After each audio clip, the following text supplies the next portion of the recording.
e do debate, da pressão a respeito do desrespeito aos direitos humanos nas ditaduras, a respeito da opressão das ditaduras sobre seus povos e fazem tudo em nome do comércio e das relações bilaterais. Mas o fato é que crises ao longo da história foram oportunidades para o surgimento de lideranças que também se tornaram históricas. Muitas vezes, vejam o caso do Churchill. Não houvesse a Segunda Guerra Mundial, é bom lembrar que o Churchill já era um veterano quando começa a Segunda Guerra Mundial, em 1939. Ele já era um político lá na Primeira Guerra Mundial e antes disso, né, ocupou diversos cargos, mudou de partido, mas não era visto como, digamos, alguém absolutamente acima da média dos políticos britânicos. Um sujeito perspicaz, inteligente, de grandes tiradas, mas sem um grande feito político. E Chamberlain, de certa maneira, estava num nível muito parecido. Pois veio o Acordo de Munique, a posição pusilânime da França e do Reino Unido, e diante do início da crise, Chamberlain se mostrou incapaz de enfrentá-la. Não estava à altura daquele desafio gigantesco, um dos maiores que a humanidade enfrentou.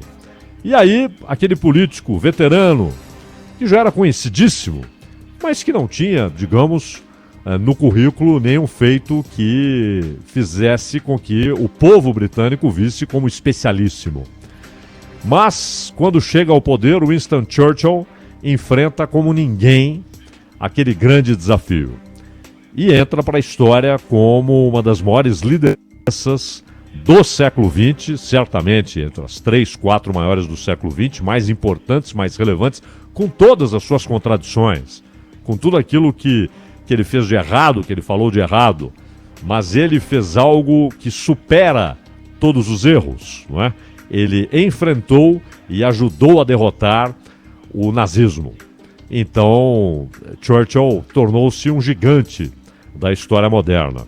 Não fosse aquele momento peculiar, aquela crise gravíssima, uma guerra mundial de proporções nunca atingidas anteriormente, não veríamos Churchill como esse líder extraordinário.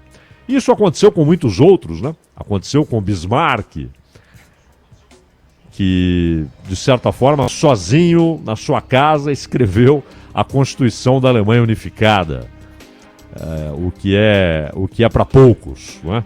Isso aconteceu com o rei Manuel, que unifica a Itália, né? Uma reivindicação antiga, que você já vai encontrar nas discussões de Maquiavel, mas no momento certo, diante de pressões e opressões externas, guerras, aquele rei foi capaz de unificar a Itália. Então, esses momentos críticos demandam lideranças com estatura política, moral, intelectual para enfrentá-las. E o Brasil não está em guerra, o Brasil não vive um momento particularmente crítico, na verdade, é uma sequência de crises menores ou maiores que vão agigantando o volume do problema, e temos um país com essa diversidade de grandes problemas. Não há um grande problema e outros pequenos, não são dois grandes problemas e os outros pequenos, decorrência daqueles. São vários grandes problemas e que exigem enfrentamento corajoso, inteligente e com uma base moral, intelectual e política, porque sem a base política é difícil mover as coisas numa democracia. E aí nós vemos um embate entre duas figuras importantes da República. O presidente da Câmara dos Deputados, Rodrigo Maia, que nunca foi um gigante da política, nunca foi uma referência, alguém cujos pensamentos se tornam parâmetros, se tornam base, referência para a sociedade, alguém com conceitos ideológicos políticos, econômicos, sociológicos que devem ser estudados, longe disso, não é? É um político ali que apenas sabe jogar o jogo dentro da Câmara dos Deputados. Aprendeu muito, inclusive, com Eduardo Cunha, que era até intelectualmente mais preparado do que Rodrigo Maia. O Eduardo Cunha era mais inteligente e tinha uma base intelectual muito mais sólida do que o Rodrigo Maia. Porém, acabou também se enroscando naquelas teias do poder, se sujando na lama do poder, ajudando a sujar outros, e foi retirado do jogo. Mas não antes de passar alguns ensinamentos para Rodrigo Maia, principalmente sobre como, no comando da Câmara, controlar o Centrão. Do outro lado, em embates crescentes com o Rodrigo Maia, Paulo Guedes. O Paulo Guedes tem a importância do cargo, porque ainda que fosse o velho Ministério da Fazenda, sem tantos poderes, sem tantas secretarias subordinadas a ele, o fato de ser um ministro da área econômica já lhe dá uma importância considerável, num país com tantos problemas econômicos e com tantas reformas econômicas a serem feitas. Tributária, administrativa, que tem uma ligação com a área econômica. E o Paulo Guedes, além de tudo isso, ele ganhou um ministério muito maior do que era o da Fazenda, esse Ministério da Economia. Houve algo parecido nos tempos do Collor, né? E Paulo Guedes, além de tudo isso, já antes da eleição, era apontado pelo então candidato à presidência, Jair Bolsonaro, como o sujeito que iria mandar na área econômica do governo, porque era o escolhido, não só, mas pelo conhecimento que, segundo o Bolsonaro dizia, Paulo Guedes tem e ele, Bolsonaro, não tem. Então veio até a história do posto Ipiranga, né? Tem um problema aqui, consulta o posto Ipiranga, vai no posto Ipiranga, passa lá no posto Ipiranga.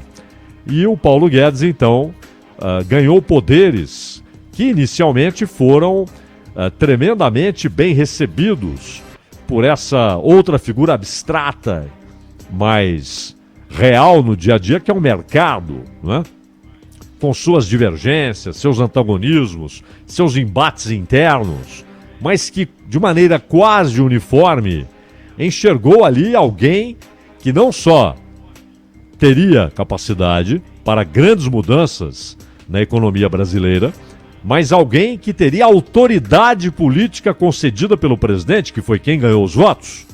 Quem ganhou os votos foi Bolsonaro, mas ele transferiu a autoridade inicialmente para Paulo Guedes. Então todos imaginavam ali alguém capaz de fazer grandes mudanças, né? E em certo momento, o Rodrigo Maia, enquanto batia no Bolsonaro verbalmente, acariciava verbalmente, com gestos, o Paulo Guedes. Dizia até que se entendia muito bem com o ministro da Economia, eles jantaram juntos, discutiram propostas que seriam enviadas ao Congresso. Maia deu alguns toques, olha, isso aqui tem pouca chance, isso aqui pode passar, podemos trabalhar isso aqui, se a proposta for enviada com tal e tal abordagem, a chance de passar é maior ou é menor. Enfim, Rodrigo Maia e Paulo Guedes se entendiam. Porém, já no ano passado, as divergências foram crescendo. E interessante que hoje, Rodrigo Maia é muito mais compreensivo e menos agressivo. Não há ausência de agressividade, mas bem menos do que antes, em relação a Bolsonaro, e Bolsonaro em relação ao Rodrigo Maia. A relação hoje é muito mais amistosa. Digamos que entrou finalmente naquele campo institucional normal.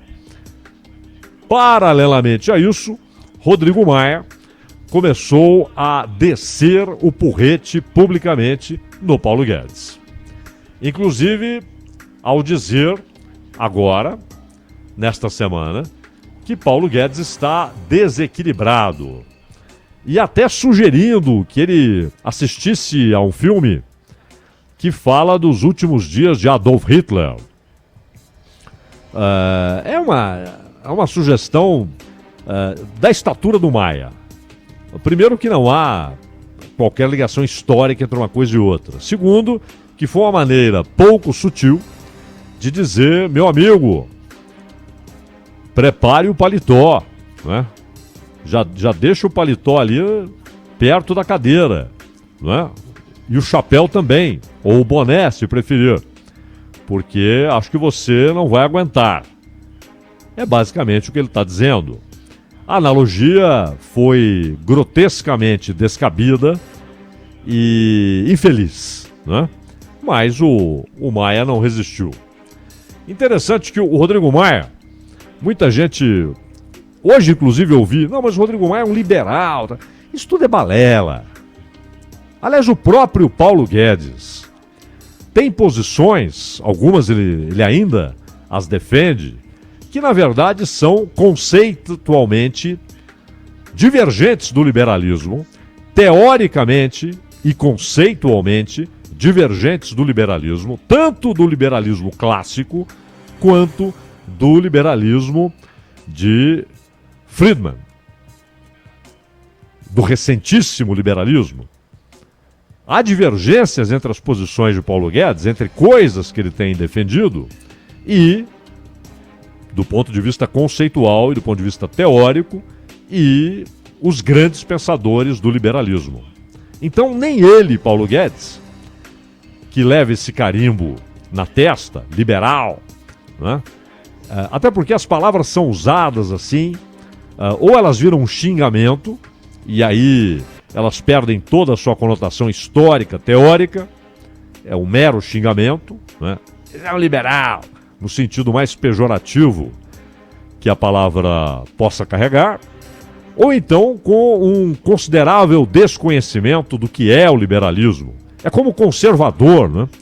Ontem falávamos aqui da maneira como a juíza indicada pelo Trump para uma vaga, a vaga da Ginsburg, na Suprema Corte Americana, como ela tem sido tratada de uma maneira leviana, pobre, não é?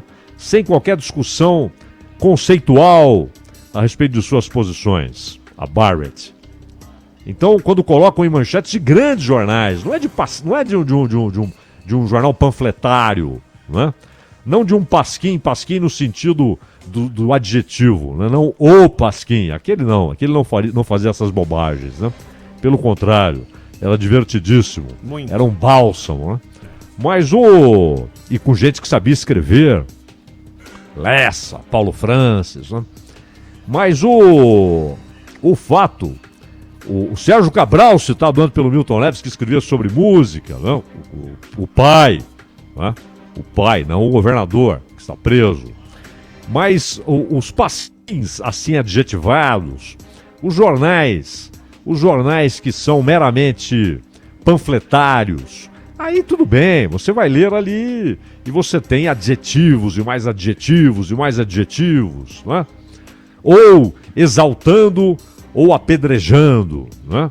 Então, se você pega o jornal de um partido, ele é assim, ele é panfletário, não é? Ele vai carregar nos adjetivos positivos em relação aos seus líderes, aqueles que ele apoia, e vai carregar com adjetivos negativíssimos em relação àqueles a quem ele se opõe. Mas jornais que, em tese, não são panfletários, né? E colocam lá ultraconservadora. Ela é conservadora. Ultra poderia até ser usado, né? Mas no âmbito de um conceito teórico, né? As posições que ela tem podem ser classificadas como ultraconservadorismo. Não. Na verdade, ali é uma conotação pejorativa, né? E com pouco conhecimento, de fato, do que aquela mulher já fez, o que ela pensa, o que ela faz na sua vida, o que ela faz nos tribunais. E o termo liberal também é usado assim, vulgarmente, não é? Então o próprio Paulo Guedes, que diante da tradição intervencionista que há no Brasil, de um Estado intervencionista, cartorial, tutelar em todas as áreas, né? Este é o país dos cartórios, aliás. É o país dos cartórios, dos documentos, da burocracia. O Brasil é viciado em burocracia, em papel, em cartório, em tutela. É o país do voto obrigatório, isso é tutelar, né? É o país de um Estado que é incapaz de cumprir com suas obrigações, mas que se mete em tudo.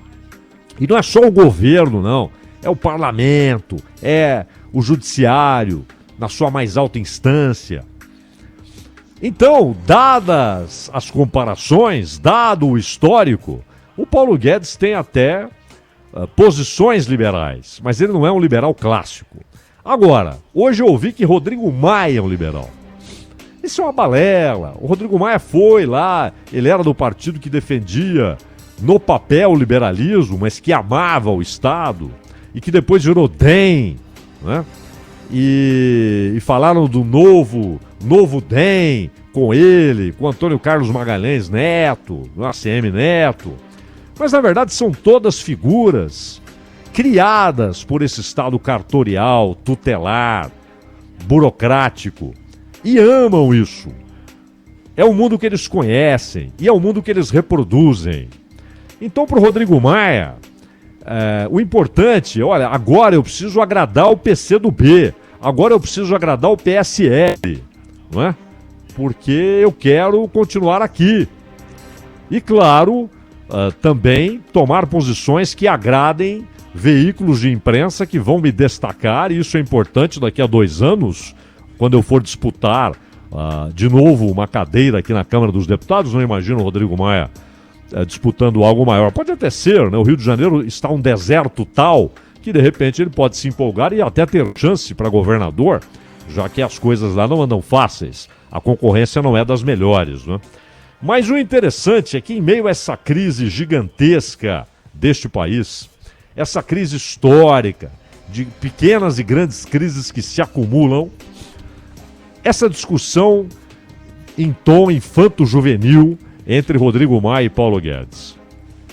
O Maia tem dito que o governo será derrotado no plenário da Câmara se enviar ao Congresso uma proposta de uma nova CPMF. Isso é importante. E aí o Guedes tem afirmado que o debate sobre a reforma tributária não pode ser interditado. O Maia diz que quem está interditando a reforma tributária é o Guedes. O Guedes não manda. Ele está interditando. O Maia sabe por quê.